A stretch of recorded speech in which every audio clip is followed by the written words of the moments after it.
সকাল বাজার 8টা আর আমি উঠে রেডি কিন্তু নাস্তারও টাইম হয়ে গেছে। তো আমি সকালে কিতা নাস্তা করি সারা দেখাইমু। 3 মাস আগে জিম করলাম, এখন জিম ছাড়ি দিছি, শরীরটা বহুত ভারী হয়ে গেছে, কাম করিয়াও মজা লাগে না।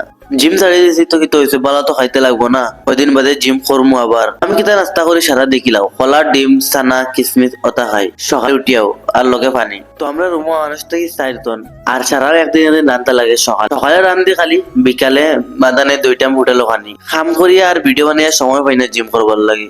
আজকে আমার রান্দা তো সারা কইলাম আজকে কিতা খাইতা, তো সারা কইটা গরু মাংস খাইতা। আমি জানি নাই না কিতা খাটুন, গরু খাটুন না বয়ার খাটুন, সব বেশি তো বয়ারও খাটুন। তো আমি বারো গেছি মাংস আনবার লাগে। আসাম যে ঠান্ডা দের আর কেরালায় ভাই রইতে পাঠাইলাম, আবার যাইতে লাগবো মাইজিতেও যাইতে লাগবো। কিতা লাগে আমি একটা মেশিন আসলাম, এই মেশিনটা খারাপ হয়ে গেছে, আর একটা ওয়ারেন্টি 6 মাসের ওয়ারেন্টি আছে। তো গাইস ফাইনালি আমি গরু মাংসের দোকানে দেখো কতখান মাংস। তো গাইস কেরালার মধ্যে মাংসের দাম 320 টাকা, আমরা এনে কত কইতে পারি না। তো গাইস আমি 1 কেজি মাংস লইছি, তো এখন আমি রুমে যাই আর কি। তো হ্যাঁ গাইস কিতা খবর, আশা করি সব ভালো আছো, আর আমিও বহুত ভালো আছি। তো গাইস সারাই কমেন্ট করেন ভাই তোমার নাম কিতা আর তোমার বাড়ি কেন। আমার বাড়ি হচ্ছে গিয়া হুসাই, আর আমার নাম হইছে নজমুল হোসেন।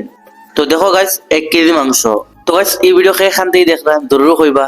তো আমি পেঁয়াজ খাটিয়া রেডি বানাইতে লাগবো। তো গাইস ফেসবুকের মাঝে 5000 ফলো হইতো, মাত্র 500 বাকি। তো যে ফলো করতো না জলদি জলদি কে ফলো করো গাইস। ফাইনালি আদা রসুন পেঁয়াজ খাটিয়া সব রেডি। গাইস মাত্র যদি আমি বানাইতে পারি না, তো লগর গুনতে বানাইবা। গাইস আজকের ভিডিও তো খানো, আশা করি ভিডিও ভালো লাগছে। ভালো লাগলে ফেসবুকে দেখলে ফলো করবা, ইউটিউবে দেখলে সাবস্ক্রাইব করবা। তো আজকের ভিডিও তো খানো, আর কি দেখতে ব্লগ শেষ। তো তব তক के लिए बाय बाय।